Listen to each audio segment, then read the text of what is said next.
राज्य में 913टी अंगनवाड़ी केन्द्र उद्घाटन नवनिर्मित अंगनवाड़ी केन्द्र उद्घाटन कले उपमुख्यमंत्री प्रभाती परिड़ा।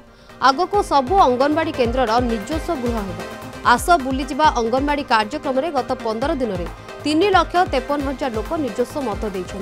तेज लोकों फिल्ड अनुसार सक्षम अंगनवाड़ी केन्द्र जगह समस्या थिला सरकार जगह किणी नुआ अंगनवाड़ी केन्द्र तैयारी करिवे बोली कहिसेंती उपमुख्यमंत्री। आज अनुगोल 35, बालेश्वर 77, बरगढ़ 44, भद्रक 34टी अंगनवाड़ी केन्द्र शुभारंभ होइछि।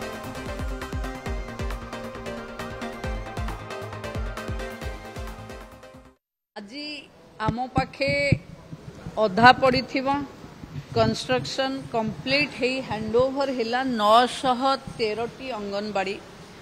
मु भावुची ये 913 अंगनवाड़ी रे जो जिल्ला रे हिला सबुठु हाईएस्ट आमे कलाहांडी जिल्ला रे देले कंप्लीट कले 90टा।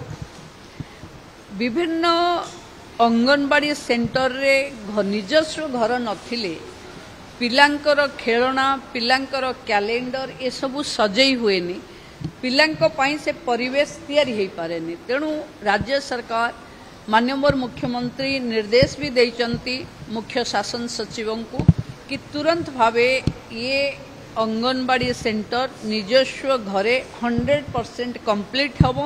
तेणु ओडिशा रे सक्षम अंगनवाड़ी रो कैंपेन को आगो को बढ़ेबा को जाई आमे जो आस बुलीजा अंगनवाड़ी करिथिलु सेथिरे 3,53,000 लोक माने ए 15 दिन भितरे अगस्त 1 रु अगस्त 15 भितरे निजको सामिल करी जहाँ फीडबैक हमको देइचंती जन आंदोलन रे परिणत करिचंती से आधार रे अंगनवाड़ी सेंटर को सक्षम अंगनवाड़ी सेंटर को हमें कन्वर्ट करवा। ओडिशा रे बहुत जल्दी आमे जेमती असम आप माध्यम रे एबे आम इंफ्रास्ट्रक्चर अंगनवाड़ी रो देखि पारुछु। आगो को संपूर्ण अंगनवाड़ी को घर दबु एवं जोठी जगार समस्या अछि से जगह किणिकी भी घर बनैबू।